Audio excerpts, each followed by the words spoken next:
Assalamualaikum warahmatullahi wabarakatuh. Salam sejahtera untuk siswa-siswaku tercinta dan tetap semangat walaupun untuk pembelajaran kita masih dalam masa pembelajaran jarak jauh, tapi tidak mengurangi mengharapkan semangat Anda semuanya untuk tetap belajar.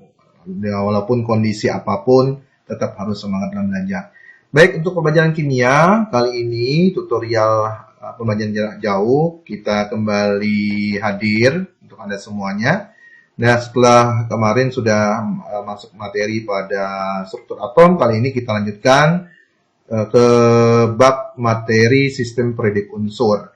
Nah, untuk Anda semuanya, tentunya dalam pembelajaran kimia, Anda diharapkan harus bisa menguasai tentang tabel periodik unsur, dengan membaca tabel periodik unsur. Nah, untuk lebih jelasnya, kita jelaskan pada materi sistem periodik unsur yang sudah Bapak siapkan untuk PowerPoint-nya. Kita lanjutkan. Kita masuk ke SKKD. Nah, sebelum kita lanjutkan, untuk bersama-sama kita berdoa menurut agama dan kepercayaan masing-masing. Berdoa mulai. Selesai. Nah, standar kompetensi anak-anak yang ingin kita capai yaitu memahami struktur atom, sifat-sifat periodik unsur, dan ikatan kimia. Ini standar kompetensinya. Kemudian kompetensi dasarnya menganalisis kemiripan sifat unsur dalam golongan dan periodiknya. Nah, ini tentunya untuk Anda kelas 10 masih awam tentang tabel periodik unsur. Tetapi sebelum materi sebelumnya sudah sedikit Bapak kasih gambaran bagaimana tabel periodik unsur tersebut. Baik, kita lanjutkan. Indikator yang ingin dicapai itu Anda bisa membandingkan perkembangan tabel periodik unsur untuk mengidentifikasi kelebihan dan kekurangannya. Jadi tabel periodik unsur itu yang sekarang tabel modern itu tentunya ada perkembangannya dari awal orang menemukan unsur-unsur itu dikelompokkan, kemudian dilanjutkan lagi, kemudian adalah sampai sekarang digunakan tabel periodik unsur modern. Nah, kemudian tujuan atau hal yang ingin dicapai, indikator Anda bisa menjelaskan dasar pengelompokan unsur-unsur. Kita lanjutkan. Nah, kita masuk ke materi. Nah, secara perkembangan sistem periodik unsur. Nah, pengelompokan unsur berdasarkan sifatnya itu dibedakan, ada yang disebut dengan unsur logam dan ada yang disebut dengan unsur non-logam. Tentunya Anda sudah memahami itu logam dan non-logam. Unsur logam itu ciri-cirinya kerapatannya tinggi, ya, jadi dia kerapatannya tinggi, kemudian padat, itu logam ya, padat, dapat ditempa, kemudian bersifat konduktor, ya. Nah, tentunya harus paham apa itu konduktor, ya. Mungkin di SMP sudah pernah Anda hubungannya dengan fisika, misalnya ya. Kemudian mengkilap, ya, itu sifatnya logam. Kemudian elektropositif, bisa mengatakan listrik positif. Kemudian oksidasinya bersifat basa. Ini adalah keenam, ini adalah ciri-ciri unsur logam. Nah, bagaimana unsur non-logam? Tentunya unsur non-logam itu kebalikan dari unsur logam. Nah, kalau kita memahami konsep ini, yang pertama, pasti Anda bisa memahami konsep unsur non-logam. Nah, ya, seperti yang Bapak jelaskan tadi, ini adalah kebalikannya, yang mana tadi kerapatannya tinggi, kalau di non-logam dia rendah. Kemudian tadi dia tidak rapuh, sekarang dia rapuh, ya. Tadi mudah ditempa, ini kalau ini tidak mudah ditempa. Kemudian dia bersifat isolator, ya. Kemudian tidak mengkilap, ya, pasti non-logam tidak mengkilap. Kemudian elektronegatif dan oksidasinya bersifat asam. Itulah ciri-ciri dari unsur logam dan non-logam yang mengawali pengelompokan unsur-unsur. Kemudian kita masuk ya pengelompokan unsur berdasarkan hukum Triad-Dobereiner. Setelah tadi sudah ada awal sekali, ya kali ini kita masuk ke pengelompokan berdasarkan hukum Triad-Dobereiner. Dobereiner mengelompokkan unsur berdasarkan kesamaan sifat. Nah, ini sudah mengarah ke kesamaan sifat, ini sudah mengarah ke modern, ya. Nah, masing-masing kelompok terdiri atas 3 unsur yang disebut triad. Di mana dalam satu triad itu massa atom yang terletak di tengah, merupakan harga rata-rata massa atom pertama dan ketiga. Kita lihat ya, ini tengah adalah massa rata-rata atom kedua dan ketiga kalau kita bagikan 2 ya. Ini kan 44. Nah, 44 ya, sekian ya. Jadi tengah-tengah ringnya jadi adalah 22,990. Itu menurut De Bruyner ya, triad. Baik, mungkin udah jelas ya anak-anak ya perbedaan atau juga perkembangan tabel periodik unsur. Kemudian yang ketiga ada lagi unsur berdasarkan hukum Octave-Newland yang dia mengatakan untuk penguasaan unsur didasarkan atas kenaikan massa atom relatif. Nah, ini juga sudah mengarah ke tabel periodik modern. Berdasarkan kenaikan massa atom relatif, ternyata unsur ke-8 mirip dengan unsur pertama. Ini seperti kita tanggal lagu ya, tanggal lagu. Kita lihat H, L, I, B, B, C, H, Li, B, B, C, N, O. Jadi yang pertama sama dengan unsur yang ke-8. Kemudian sudah ada kemiripan ya, kemiripan sifatnya. Soalnya unsur H, F, C, M memiliki sifat yang mirip. Nah, ini punya sifat ini sudah mengarah ke yang modern tadi. Ya, sudah ada triad De Bruyner ya, Octave-Newland ya. Kemudian kita lanjutkan. Nah, berkembang lagi pengelompokan unsur berdasarkan hukum Mendeleev atau hukum periodik. Di mana ketika unsur-unsur disusun berdasarkan kenaikan massa atomnya, sifat-sifat yang akan terulang secara periodik. Mendeleev memprediksi sifat berupa unsur yang belum ditemukan. Jadi dia Mendeleev sengaja memberikan dalam tabel periodik itu yang kosong-kosong ya, sehingga nanti ada penemuan-penemuan yang lainnya bisa terisi ya unsur-unsur yang kosong-kosong tersebut. Ini berdasarkan pengelompokan hukum Mendeleev. Kemudian, nah ini yang sekarang digunakan yaitu pengelompokan unsur berdasarkan sistem periodik modern, yang mana ini didasarkan pada kemiripan sifat dan kenaikan nomor atom. Jadi sifatnya dalam satu golongan itu dia mirip, kemudian nomor atomnya meningkat dari 1, 2, 3, hitungannya ke samping ya, ke bawah ya. Jadi urutan dari tabel periodik unsur. Kita lihat tabel periodik unsur, inilah yang kita gunakan, yang harus Anda pahami, tabel periodik unsur. Nah, inilah tabel periodik unsur yang kita gunakan dalam belajar kimia. Kita minimal harus memahami ya, ini adalah unsur-unsur yang berada bebas di alam, kemudian juga secara alami, kemudian ada unsur-unsur buatan. Inilah unsur-unsur yang saat sekarang ini ya kita pelajari, di mana terdiri dari 7 kolom ya. Kalau kita hitung ke bawah jumlahnya 7. Inilah yang namanya golongan ya. Ini kalau kita kita baca ke bawah, ini namanya golongan. Kalau kita baca ke samping, ini jumlahnya ya. Kalau kita baca ke samping, jumlahnya ada 7 ya. Mohon maaf ada kesalahan tadi. 7, ini yang namanya periode. Kalau kita hitung ke samping, jumlahnya ada 18. Berarti itulah disebut dengan golongan. Nah, anak-anak, jadi Anda harus bisa memahami susunan periodik unsur. Jadi saya ingatkan, kalau bacanya ke bawah, ini 1, 2, 3, 4, 5, 6, 7, sampai 18. Jadi golongan itu ada 18. 18 golongan yang terdiri dari golongan A dan golongan B. Dari 18 golongan 8 itu golongan A itu ada 8 ya. Golongan B itu ada 10 ya. Nah, itu untuk anak-anak ini harus dipahami. Nanti Anda bisa lihat di searching di Google ya. Tentunya tabel-tabel periodik unsur ini, tolong nanti Anda lihat di tabel periodik unsur, atau juga bisa Anda dapatkan mungkin di toko-toko terdekat ya. Kalau Anda punya printer ya, bisa di print ini anak-anak ya. Jadi ini harus dipelajari golongan 1A, misalnya ada unsurnya H, Li, N, A, K, Rb, Cs, Pr. Ini untuk memudahkan Anda mengingatkannya, Anda bisa dibuat semacam hafalan ya, urutan keledai. Misalnya Halina, KRB, ya, hari, Lina, nikah, misalnya kawin, Robi, CS, frustasi.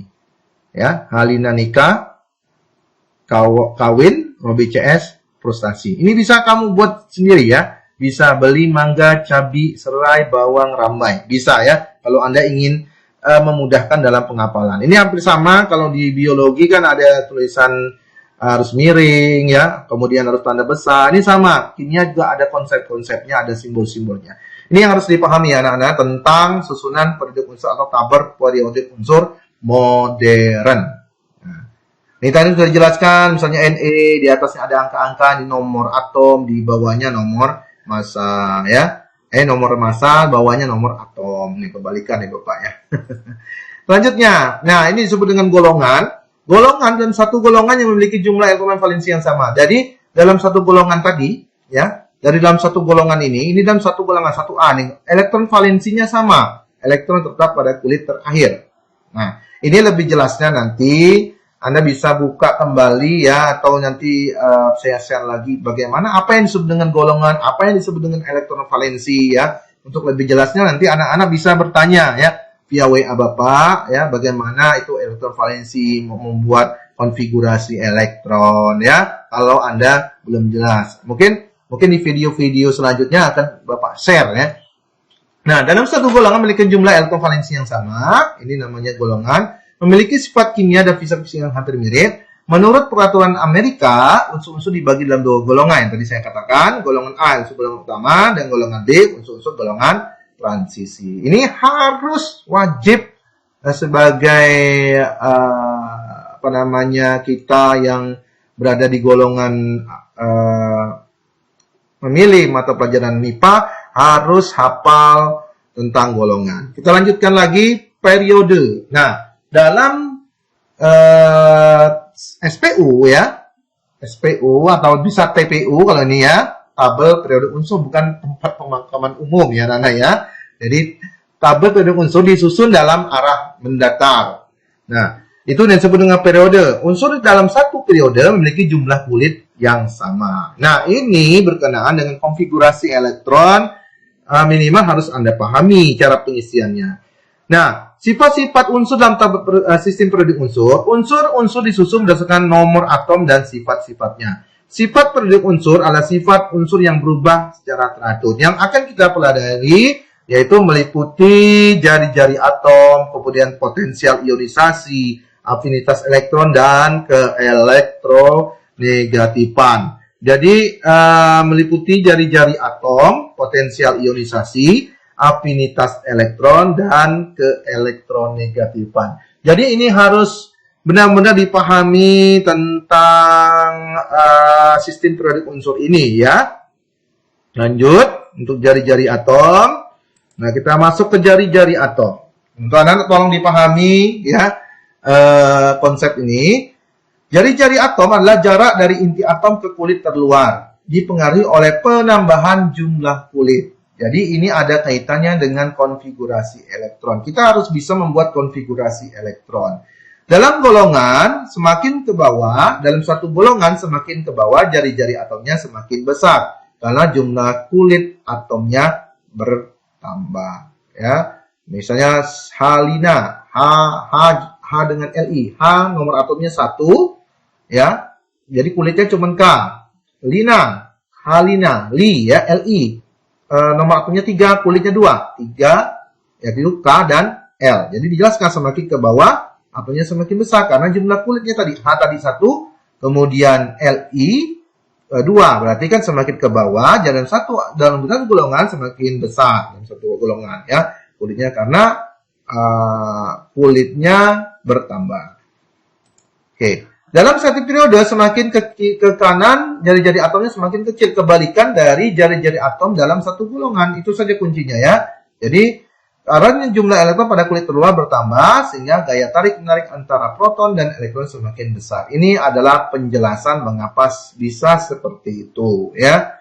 Oke, kita lanjutkan. Kemudian ada juga istilah potensial ionisasi. Nah, adalah energi minimum yang dibutuhkan oleh suatu atom untuk melepaskan satu elektron yang terikat paling luar. Adalah energi minimum yang dibutuhkan oleh suatu atom untuk melepaskan satu elektron yang terikat paling luar. Semakin ke bawah, ini kebalikannya ya, semakin ke bawah tadi kalau jari-jari atom dia semakin besar. Kalau dalam potensi ionisasi dia dalam satu golongan dia semakin kecil, ya. Jari-jari yang bertambah sehingga semakin lemah, mudah. Jadi kebalikannya, kebalikan dari jari-jari atom. Kemudian sama juga semakin kanan potensinya semakin besar, ya. Kalau jari-jari atom tadi semakin ke kanan dia semakin kecil dalam satu periode.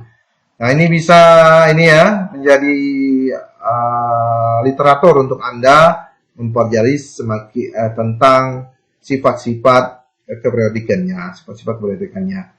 Oke, kita lanjutkan lagi. Kemudian afinitas elektron. Ini sama juga, afinitas elektron dalam satu golongan dia semakin besar, ya. Kalau dalam satu periode dia semakin afinitas elektron semakin dari atas ke bawah dia semakin kecil. Dari samping dalam satu periode, dari kiri ke kanan dia semakin besar, ya. Jadi cukup Anda menghafalkan satu saja jari-jari atom, berarti dalam satu golongan dari atas ke bawah dia semakin besar. Dalam satu periode jari-jari atom dari kiri ke kanan dia semakin kecil, ya. Nah, untuk afinitas elektron ke elektronegatifan itu berlawanan, ya. Nah, keelektronegatifan sudah dijelaskan tadi, merupakan ukuran kemampuan suatu atom menarik elektron dalam ikatannya. Unsur-unsur yang memiliki keelektronegatifan tinggi memiliki kemampuan lebih besar untuk menarik elektron dalam bentuk ikatannya. Semakin ke bawah, keelektronegatifannya semakin kecil atau menurun. Nah, sebaliknya, semakin ke kanan, dia semakin meningkat atau besar. Jadi, semakin kecil jari-jari atom, keelektronegatifan semakin besar. Nah, ini yang perlu anak-anak pahami, ya. Perlu anak-anak kuasai konsep-konsep ini. Ya, mudah-mudahan nanti bisa menjadi Anda memudahkan Anda ya dalam mempelajari materi tentang sifat keperiodikan ini. Nah, untuk anak-anak semua, untuk pertemuan tutorial kali ini Bapak cukupkan sampai di sini. Ya, walaupun singkat, saya harapkan tentang materi ini bisa Anda pahami, ya, bisa Anda pahami. Walaupun mungkin ada yang belum jelas, nanti bisa tanyakan, ya, via WhatsApp boleh, ya. Kemudian juga mungkin mau datang langsung ke rumah juga boleh, ya, untuk anak-anak semua kalau ingin datang ke rumah sistem periodik unsur ini.